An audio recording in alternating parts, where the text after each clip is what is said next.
সামনেই কিন্তু ভোট, আর সেই ভোটের প্রস্তুতি চলছে জোর কদমে। সেই দৌড়ে বামেরা কিন্তু রয়েছে একদম সামনের সারিতে। যদিও অফিসিয়াল ভাবে এখনো বামেরা প্রার্থী তালিকা প্রকাশ করেনি, তবুও এখন পর্যন্ত দেখা যাচ্ছে সোশ্যাল মিডিয়াতে প্রতিটি কমরেডদের আইডি থেকে দেওয়াল লিখন চলছে। সূত্রের খবর অনুযায়ী চলুন দেখে নিই 2026-এ আসন্ন ভোটে বাম প্রার্থীদের তালিকা কি হতে চলেছে।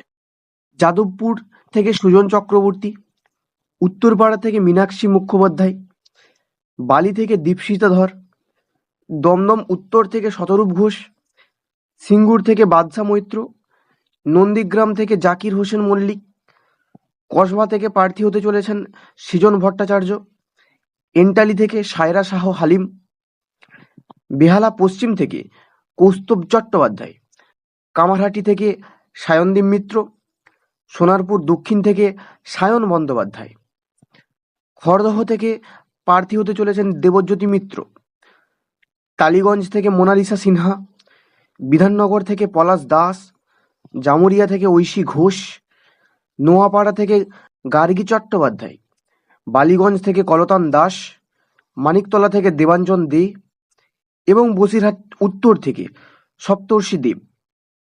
আপনারা দেখতেই পেলেন উপরোক্ত প্রার্থীদের তালিকা, যারা আসন্ন 2026-এর ভোটে বামেদের হয়ে লড়তে চলেছেন।